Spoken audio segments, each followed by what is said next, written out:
Dans la cuisine tranquille, éclairée par le soleil du matin, Marie feuilletait distraitement les dessins de ses enfants quand une enveloppe glissa sous la porte d'entrée. Son nom était écrit avec la calligraphie familière de Henri. Elle sentit une pointe d'excitation, espérant une lettre d'amour inattendue ou une surprise, puisqu'Henri avait été étrangement distant ces dernières semaines. Cependant, en ouvrant l'enveloppe et dépliant le papier, son cœur s'arrêta un instant. « Et Marie, je suis désolée, mais je ne peux pas continuer comme ça. Je suis tombé amoureux d'une autre femme et aujourd'hui, nous partons pour une autre ville. Ne nous cherche pas, dis aux enfants que je les aime. » Henri, les mots tournaient devant ses yeux. Marie s'assit lentement, le papier tremblant dans ses mains. Les murs de la cuisine semblaient se refermer sur elle, chaque mot de la lettre coupant plus profondément que le précédent. Comment pouvait-il faire ça avec eux? Avec elle? Avec une famille entière construite sur des années d'amour et de défis partagés? Sophie, la plus observatrice des trois, entra dans la cuisine, traînant un ours en peluche par le bras. « Eh maman, pourquoi es-tu triste ?» lui demanda-t-elle en penchant la tête, ce qui brisa encore plus le cœur de Marie. Marie força un sourire.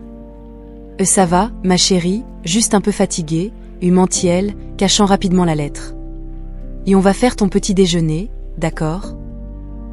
Tout en préparant le petit déjeuner, Marie réfléchissait à comment maintenir la stabilité pour Antoine, Sophie et Louis. Antoine, presque un adolescent, commencerait à poser des questions, et Louis, toujours si proche de son père, ne comprendrait pas pourquoi son héros était parti sans dire au revoir. Elle servit les crêpes et s'assit avec ses enfants, les regardant manger et rire, leur cœur léger et insouciant. À ce moment-là, Marie fit une promesse silencieuse qu'elle ferait tout ce qui était en son pouvoir pour protéger cette innocence. Elle décida de commencer en cherchant n'importe quel emploi d'infirmière qu'elle pourrait trouver, aussi modeste soit-il. La vie quotidienne devait continuer, et elle ne permettrait pas à l'acte impulsif de Henri de détruire la vie qu'elle avait avec ses enfants. Après le petit déjeuner, pendant que les petits jouaient dans la cour, Marie prit le téléphone et commença à appeler les hôpitaux et les cliniques locales à la recherche d'un emploi.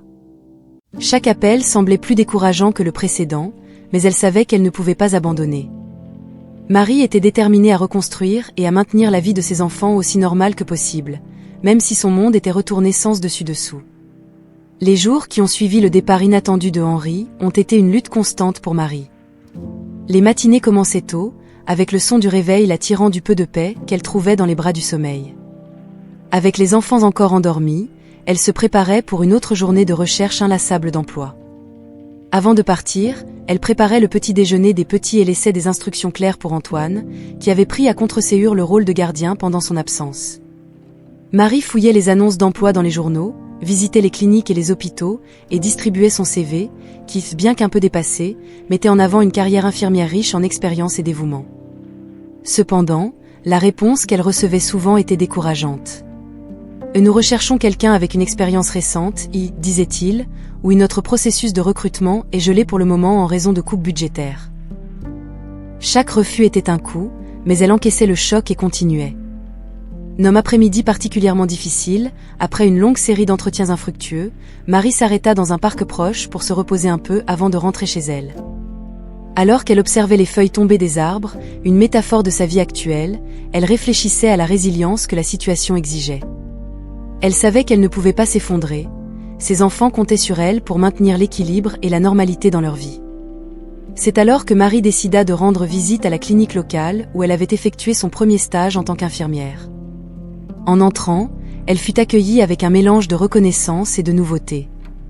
La réceptionniste, une dame plus âgée qui était là depuis les jours où Marie était stagiaire, l'accueillit chaleureusement, mais en expliquant sa situation, la réponse était la même.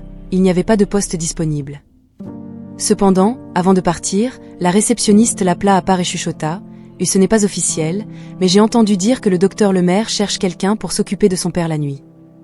Ce n'est pas exactement ce que tu voulais, mais c'est un début. » Reconnaissante pour ce conseil, Marie prit le numéro du docteur Lemaire, déterminée à explorer cette nouvelle possibilité. En rentrant chez elle, Marie expliqua à ses enfants l'importance d'être fort et résilient. Cette nuit-là, alors que les enfants dormaient, elle préparait son appel au docteur Lemaire, répétant ce qu'elle dirait, comment elle se présenterait. Son cœur était lourd, mais sa détermination était claire. Elle se battrait de toutes ses forces pour subvenir aux besoins de sa famille, peu importe le coût. À chaque refus, Marie devenait plus déterminée à trouver une brèche, un petit aperçu d'opportunité qui pourrait remettre sa vie sur les rails. Elle était une mère célibataire, oui, mais elle était aussi une battante, et elle n'abandonnerait pas facilement. Marie tenait le téléphone avec les mains légèrement tremblantes. Respirant profondément, elle composa le numéro que la réceptionniste lui avait donné. Le téléphone sonna quelques fois avant d'être décroché par une voix masculine, sérieuse et directe. « Docteur Lemaire à l'appareil. »« Docteur Lemaire, je m'appelle Marie. J'ai été infirmière à l'hôpital local et j'ai reçu votre contact par l'intermédiaire d'une collègue. On m'a dit que vous pourriez avoir besoin de quelqu'un pour prendre soin de votre père. » Après une courte pause, le docteur Lemaire répondit « Et oui, c'est vrai. Mon père, Monsieur Gérard, est un homme âgé avec des besoins spéciaux. Il a été difficile à gérer pour les aides-soignants précédents. Avez-vous de l'expérience avec des patients âgés et difficiles ?» Marie ressentit une pointe de nervosité. « Et oui, j'ai de l'expérience avec une large gamme de patients et je suis confiante que je peux répondre aux besoins de votre père. » « Très bien, répondit le docteur Lemaire, et souhaiteriez-vous fixer un rendez-vous ? L'entretien fut programmé pour le lendemain. Marie arriva à la grande et imposante demeure de Monsieur Gérard, se sentant petite et incertaine en traversant l'entrée bordée de fleurs soigneusement entretenues. La porte fut ouverte par un majordome qui la conduisit à un vaste bureau où Monsieur Gérard l'attendait. Malgré son âge, il avait une présence imposante, assis derrière un grand bureau en bois sombre. Pendant l'entretien, Marie comprit rapidement pourquoi les aides-soignants précédents auraient pu trouver difficile de travailler avec Monsieur Gérard. Il était incisivement direct et ses questions étaient perçantes, testant non seulement ses connaissances techniques, mais aussi sa capacité à gérer son tempérament. Malgré l'hésitation initiale, le besoin de subvenir aux besoins de ses enfants donna à Marie la force d'accepter l'offre quand elle lui fut faite. « Et Mr. Gérard, je serai honorée de m'occuper de vous, » dit-elle, sa voix plus ferme que ce qu'elle ressentait. « Mr. » Gérard l'observa pendant un long moment, ses yeux perçants comme s'ils essayaient de lire son âme. Finalement, il acquiesça lentement de la tête. « Et très bien, alors. Voyons comment cela va fonctionner. » Quand Marie quitta la demeure, un mélange de soulagement et d'appréhension s'empara d'elle. Elle savait que le travail serait difficile, mais c'était aussi une opportunité pour stabiliser financièrement sa famille. Sur le chemin du retour, elle appela le docteur Lemaire pour confirmer son acceptation et le remercier pour l'opportunité. « Je mets beaucoup de confiance en vous, Marie, » dit le docteur Lemaire au téléphone. « J'espère que vous serez à la hauteur du défi. »« Je ne vous décevrai pas, » répondit Marie, sa détermination renforçant sa voix. Dès qu'elle eut raccroché, elle ressentit une vague de détermination. Peu importe à quel point Monsieur Gérard serait difficile, elle ferait en sorte que ça marche. Pour elle, et plus important encore, pour ses enfants. C'était une opportunité qu'elle ne pouvait pas laisser passer, pas seulement pour l'argent, mais aussi pour se prouver à elle-même qu'elle pouvait affronter et surmonter de nouveaux défis. Le matin du déménagement se leva clair et frais, une nouvelle page dans le livre de vie de Marie et de ses enfants. Avec les quelques valises qui représentaient leur vie empilées dans le coffre, Marie se dirigea vers la demeure de Monsieur Gérard, se sentant à la fois pleine d'espoir et anxieuse. Antoine, Sophie et Louis observaient silencieusement par la fenêtre de la voiture, leurs expressions reflétant l'incertitude de ne pas savoir à quoi s'attendre. Arrivés à l'imposante demeure, ils furent accueillis par une gouvernante, une femme d'âge mûr nommée Anne, qui les conduisit à travers des couloirs richement décorés jusqu'à leur chambre. Chaque enfant eut sa propre chambre, quelque chose qu'ils n'avaient jamais eu auparavant. Les chambres étaient spacieuses et élégamment meublées, mais la grandeur de l'endroit semblait plus intimidante qu'accueillante pour eux. Dans les premiers jours, la tension était palpable. Marie essayait de s'installer dans son nouveau rôle, apprenant les routines et les préférences de Monsieur Gérard, tout en s'efforçant de maintenir une routine normale pour ses enfants. Monsieur Gérard s'avéra aussi difficile que Marie le craignait. Il était exigeant et n'hésitait pas à exprimer son mécontentement, ce qui poussait Marie à revoir constamment ses approches de soins pour trouver des moyens de mieux le servir sans provoquer de conflit. Pour les enfants de Marie, s'adapter à la nouvelle vie était également un défi.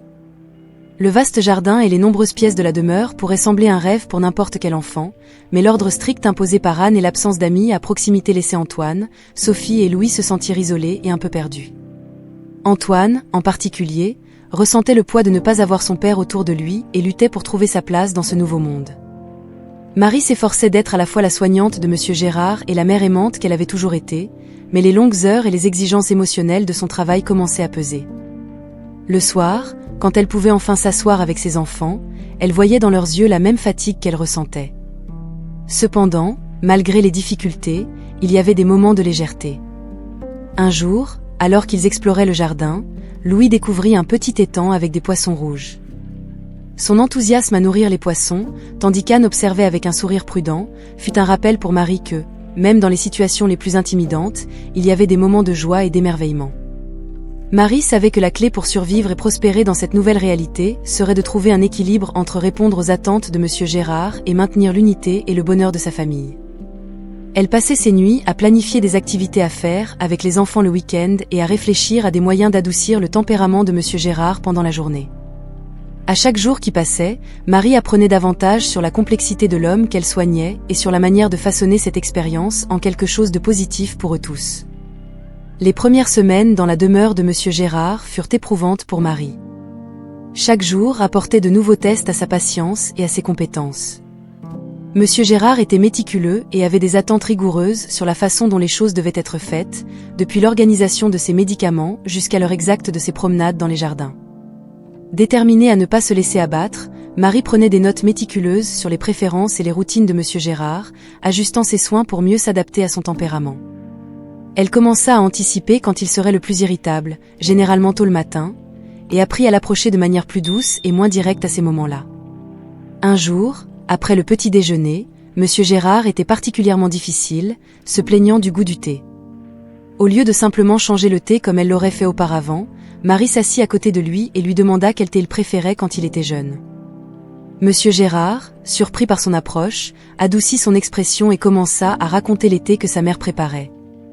Marie écouta attentivement, posant des questions et montrant un intérêt sincère. Cette conversation en apparence banale se transforma en un moment de connexion entre eux, changeant le ton du reste de la journée. Au fil des jours, Marie en apprit plus sur la vie de Monsieur Gérard. Elle découvrit qu'il avait été un entrepreneur prospère et que sa dureté était en partie un vestige des nombreuses années passées à diriger des négociations difficiles. Cette compréhension aida Marie à voir au-delà de la façade de l'amertume. Elle commença à considérer ses récits de vie comme des leçons, lui demandant des conseils sur la manière de gérer des situations difficiles, ce qui semblait flatter et encourager Monsieur Gérard. Marie encouragea également Monsieur Gérard à participer davantage aux activités avec ses enfants, suggérant qu'il pourrait leur enseigner quelque chose sur la flore du jardin ou sur les étoiles la nuit. Monsieur Gérard, initialement réticent, trouva progressivement du plaisir dans ces petits moments, montrant aux jeunes les différentes espèces de plantes qu'il avait cultivées ou partageant des histoires de ses voyages à travers le monde. Ces interactions créèrent un nouveau rythme dans la demeure. Le respect mutuel entre Marie et Monsieur Gérard grandissait, adoucissant les aspects les plus rigides de leur relation. Les enfants de Marie, quant à eux, commencèrent à voir Monsieur Gérard moins comme un vieux grincheux et plus comme un grand-père de substitution, plein d'histoires et de connaissances. Le développement de cette connexion inattendue apporta un nouveau sentiment d'harmonie dans la vie de Marie et de ses enfants dans la demeure. Bien que les défis persistent, Marie se sentait de plus en plus capable de les affronter, armée d'une compréhension plus profonde de Monsieur Gérard et renforcée par le lien croissant entre eux. À mesure que Marie et Monsieur Gérard passaient plus de temps ensemble, les murs qu'il avait construits autour de ses émotions commençaient à s'effondrer. Un jour, alors qu'ils organisaient de vieux albums photos dans le bureau, une activité que Marie avait suggérée comme moyen de l'impliquer dans quelque chose de nostalgique, une vieille photo attira son attention. C'était une image d'un homme beaucoup plus jeune, avec un large sourire et une femme à ses côtés, tous deux bras dessus bras dessous devant un paysage exotique. « Qui sont ces personnes ?» lui demanda Marie, vraiment curieuse, en pointant la photo. Monsieur Gérard prit la photo avec des mains tremblantes et un soupir s'échappa de ses lèvres avant qu'il ne réponde. « Et c'était ma femme, Claire. Et moi, il y a longtemps, bien sûr. » Il y avait une tendresse dans sa voix que Marie entendait rarement. « Vous avez l'air très heureux ici », commenta Marie, observant attentivement sa réaction. Monsieur Gérard acquiesça lentement. Et c'était une époque différente, une vie différente. Et, pour la première fois, il commença à parler ouvertement de sa vie passée. Il raconta à Marie les années où lui et Claire avaient voyagé dans le monde, avant que ses affaires ne le consomment. Il parla des aventures qu'ils avaient vécues ensemble et des rêves qu'ils avaient partagés. Au fil des semaines, ces moments de partage devinrent plus fréquents. Monsieur Gérard en dit plus sur les défis auxquels il avait été confronté, y compris la perte de Claire, qui était morte jeune, laissant un vide qu'il n'avait jamais pu combler. Il parla des pressions d'être un homme d'affaires prospère, admettant que souvent ses responsabilités l'avaient éloigné de ceux qu'il aimait. Marie écoutait avec empathie, ne jugeant jamais, encourageant toujours. Elle commença à comprendre que la dureté de Monsieur Gérard était en partie une armure pour cacher sa douleur et sa solitude. Avec cette nouvelle compréhension, elle trouva des moyens de se connecter encore plus avec lui, suggérant qu'il reprenne certains des passe-temps qu'il avait appréciés avec Claire, comme le jardinage ou la collection d'art. Un jour, alors qu'il se promenait dans le jardin que Claire adorait, Monsieur Gérard s'arrêta devant un rosier particulièrement beau. Claire adorait les roses, dit-il, sa voix tremblante d'émotion. Et elle passait des heures à en prendre soin. Marie, émue par son émotion, suggéra « Pourquoi ne pas consacrer une journée à prendre soin des roses ? Nous pourrions appeler les jardiniers et vous pourriez nous apprendre, à moi et à mes enfants, comment en prendre soin comme Claire aimait le faire. » Monsieur Gérard regarda Marie, ses yeux brillant d'un mélange de tristesse et de gratitude. « J'aimerais beaucoup ça, acquiesça-t-il. » À travers ces conversations et moments partagés, un lien véritable commença à se former entre Marie et Monsieur Gérard. Elle ne se contentait pas de s'occuper de ses besoins physiques, mais commençait aussi à penser certaines des blessures émotionnelles qu'il portait. Et, pour Marie, comprendre le passé de Monsieur Gérard transformait sa façon de voir son travail. Ce n'était plus simplement un emploi, mais une opportunité de faire une différence significative dans la vie de quelqu'un. C'était un après-midi d'automne ordinaire lorsqu'Henri réapparut inopinément dans la vie de Marie. Il se présenta à l'entrée de la demeure, semblant un peu plus vieux et visiblement éprouvé. Le cœur de Marie fit un bond en le voyant, un mélange de surprise et d'appréhension brouillant ses émotions. « Henri !» Elle commença, incertaine, maintenant la porte pour l'empêcher d'entrer sans invitation. « Marie, je dois te parler. »« S'il te plaît, » implora Henri, sa voix chargée d'une urgence qu'elle ne pouvait ignorer. Contre son meilleur jugement, Marie lui permit d'entrer, le conduisant dans un petit salon où il pourrait parler sans interruption. Dès qu'ils furent assis, Henri commença à parler, déversant des mots comme s'il craignait de ne pas avoir une autre chance. « Je sais que j'ai eu tort, Marie. J'ai terriblement mal agi et je le regrette chaque jour. Ces mois loin de toi et des enfants m'ont montré combien j'ai perdu. » Marie écoutait, son visage impassible cachant le tumulte d'émotions en elle. Elle s'était préparée à beaucoup de choses, mais le retour d'Henri n'en faisait pas partie. « Pourquoi es-tu revenue ?» demanda-t-elle enfin, sa voix ferme malgré l'anxiété qu'elle ressentait. « Je veux retenter, Marie. Je veux ma famille de retour. Tu me manques, ma maison me manque, confessa Henri, semblant vraiment repentant. Marie pesa ses paroles, le désir de le croire luttant contre le souvenir de la douleur que son départ avait causé. Elle pensa à Antoine, Sophie et Louis, comment ils avaient souffert de l'absence de leur père et comment elle avait lutté pour reconstruire un semblant de normalité pour eux. « Henri, ce n'est pas seulement ce que tu veux. Je dois penser aux enfants. » Il s'adapte enfin, trouve un équilibre et explique à Marie la responsabilité de protéger ses enfants pesant dans chaque mot. « Je comprends vraiment. J'espère que, avec le temps, tu pourras me pardonner et peut-être pourrions-nous être une famille à nouveau. Je suis prêt à faire ce qu'il faut, affirma Henri, tendant la main de Marie dans un geste de supplication. Marie retira délicatement sa main, sa décision claire. « J'ai besoin de temps, Henri. Je ne peux pas simplement oublier ce qui s'est passé. Je vais réfléchir à ta demande, mais pour l'instant, je te prie de partir. » Henri acquiesça lentement, la déception évidente sur son visage, mais il n'insista pas. Se levant, il jeta un dernier regard à Marie avant de se retourner et de quitter la demeure. Seule, Marie sentait le poids de la conversation lui peser. La possibilité de se réconcilier avec Henri apportait à la fois de l'espoir et de la peur. Elle savait que toute décision qu'elle prendrait aurait un impact profond sur ses enfants et sur sa propre vie. Avec l'esprit tourmenté par des pensées contradictoires, elle savait que le choix ne serait pas facile. Dans les jours qui suivirent, Marie réfléchit profondément, considérant le bien-être de ses enfants avant tout, déterminée à les protéger de toute autre instabilité émotionnelle. Après le départ d'Henri, Marie se retrouva plongée dans une profonde réflexion. Les jours qui suivirent furent marqués par de longues promenades dans les jardins de la demeure, où elle méditait sur les implications d'une éventuelle réconciliation. Cependant, le souvenir de la douleur et de l'abandon qu'Henri avait causé à elle et à ses enfants pesait trop lourd dans son cœur. Résolue, elle conclut que la meilleure option pour tous serait d'avancer, sans lui. La résolution de Marie fut mise à l'épreuve lorsqu'Henri, ne voulant pas accepter un non comme réponse, décida d'entamer une bataille judiciaire pour la garde des enfants. Il prétendait que la demeure et la proximité avec un homme âgé au tempérament difficile n'étaient pas un environnement approprié pour les enfants. Marie, malgré le choc initial, se prépara à défendre sa nouvelle vie et le bien-être de ses enfants. Elle engagea un avocat avec l'aide financière partielle du docteur. Le maire, qui s'était apitoyé sur sa situation et avait vu le dévouement de Marie envers son père. L'avocat était un homme d'âge moyen, compétent et très respecté dans la communauté, connu pour son habileté dans les affaires de garde d'enfants. Les audiences au tribunal étaient tendues. Henri se présentait bien, toujours habillé de façon impeccable, essayant de convaincre le juge de sa transformation et de son repentir. Marie, quant à elle, s'appuyait sur la vérité de son expérience et sur le témoignage visible de l'ambiance aimante et stable qu'elle offrait à ses enfants. Outre la garde, la question du soutien financier était également centrale. Henri, malgré ses allégations de changement, hésitait à subvenir suffisamment aux besoins des enfants. La bataille juridique s'éternisait, chaque audience au tribunal épuisant un peu plus les forces de Marie. Cependant, elle restait ferme, soutenue par le soutien émotionnel et occasionnellement financier de M. Gérard, qui commençait à voir Marie et ses enfants presque comme sa propre famille.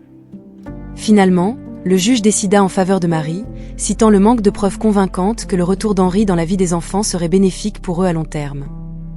De plus, il fut ordonné à Henri de fournir un soutien financier mensuel substantiel, garantissant que Marie puisse subvenir aux besoins de ses enfants sans la pression financière qui la préoccupait tant. Avec la décision du tribunal garantissant la garde et le soutien financier, Marie sentit un grand poids être levé de ses épaules. Elle savait qu'il y aurait encore des défis à relever, mais elle se sentait plus confiante et renforcée pour les affronter. Avec la certitude d'avoir fait le bon choix, Marie se tourna vers le renforcement des liens avec ses enfants et avec M. Gérard, reconnaissante pour la chance de construire un avenir plein d'espoir et libérée des ombres du passé. Dans une après-midi tranquille au manoir, tandis que les rayons du soleil d'automne filtraient à travers les grandes fenêtres de la salle de musique, Marie se retrouva seule avec ses pensées tournant autour des récentes tribulations juridiques. Les enfants jouaient dans le jardin, et M. Gérard se reposait dans sa chambre, offrant à Marie un rare et précieux moment de solitude. S'approchant du vieux piano à queue qui se tenait au centre de la pièce, un vestige magnifiquement entretenu auquel elle n'avait que rarement la permission de toucher, Marie ouvrit le couvercle et fit glisser ses doigts sur les touches. La musique avait toujours été sa compagne dans les moments de solitude et de réflexion, et maintenant, plus que jamais, elle ressentait le besoin de se perdre dans une mélodie. Sans partition devant elle, Marie commença à jouer une musique que sa mère jouait souvent quand elle était enfant. Les notes s'écoulaient doucement, remplissant la pièce d'une mélodie douce et mélancolique.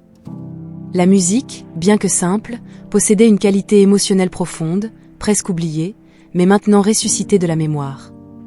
Alors que Marie jouait, absorbée dans son monde, elle ne remarqua pas quand M. Gérard entra dans la pièce.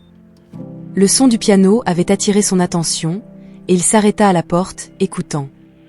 L'expression sur son visage se transforma visiblement, passant de la curiosité à un mélange de surprise et de perturbation. Au fur et à mesure que la musique continuait, les traits de M. Gérard devenaient de plus en plus bouleversés. Ses yeux, normalement réservés et imperturbables, reflétaient maintenant une émotion brute et non filtrée. Il s'approcha lentement du piano, chacun de ses pas mesurés, chaque mouvement révélant une tension intérieure. Marie, réalisant enfin sa présence, cessa de jouer et le regarda, inquiète.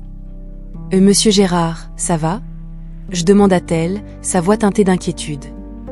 Pendant un moment, il ne répondit pas, luttant pour se composer.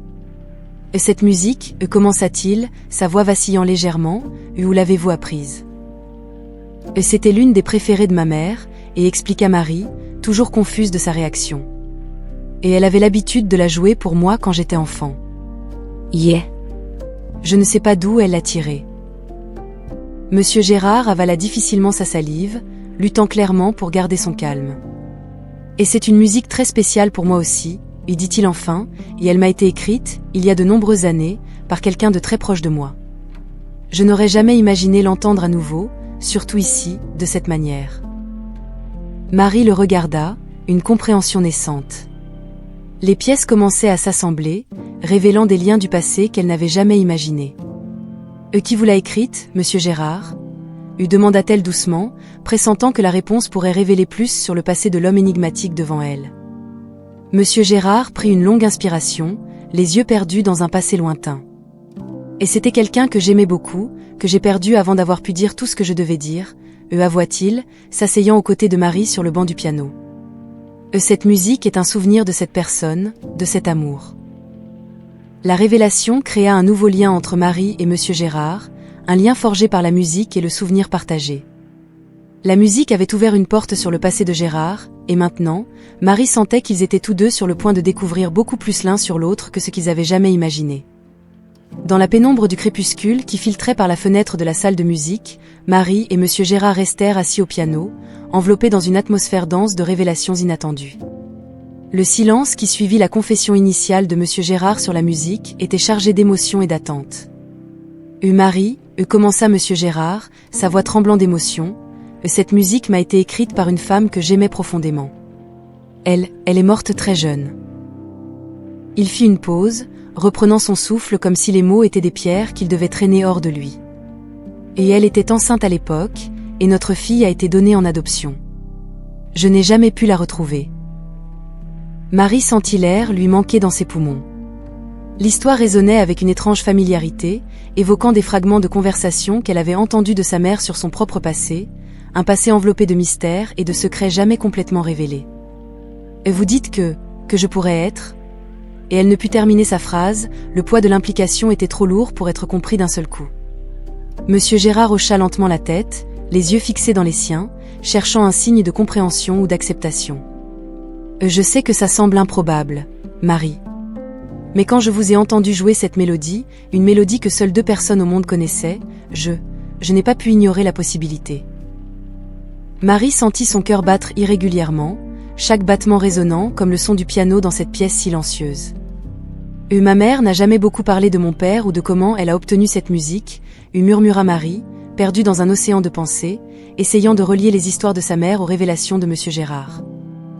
Si on veut être sûr, continua monsieur Gérard, et on peut faire un test ADN.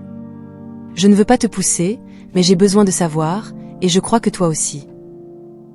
Marie regarde l'homme en face d'elle, le voyant non seulement comme son employeur, mais peut-être comme quelqu'un de beaucoup plus proche.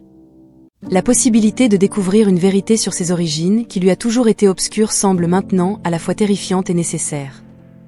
Oui, finit-elle par dire, sa voix ferme malgré le tremblement intérieur. Faisons le test.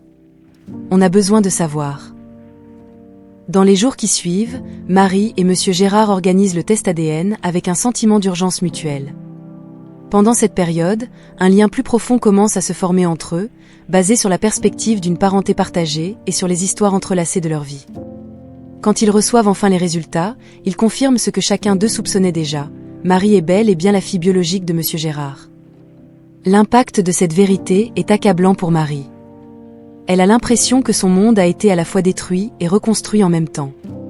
Elle est choquée, certes, mais elle ressent aussi une étrange sensation de complétude, comme si une partie d'elle qui a toujours manqué était maintenant à sa place. Avec cette nouvelle réalité, Marie se voit obligée de réévaluer tout ce qu'elle pensait savoir sur elle-même et sa place dans le monde. La révélation non seulement change sa relation avec monsieur Gérard, le transformant de patron et de patient en père, mais redéfinit également sa propre identité, jetant de la lumière sur les ombres de son passé et éclairant le chemin vers un avenir inattendu. La confirmation du test ADN révélant la paternité de monsieur Gérard transforme profondément la dynamique entre lui et Marie. Dans les jours qui suivent la révélation, ils se retrouvent tous deux à naviguer sur un territoire émotionnel inconnu, rempli de questions, de réflexions et d'un curieux sentiment de redécouverte. Marie, en particulier, se retrouve dans une montagne russe émotionnelle.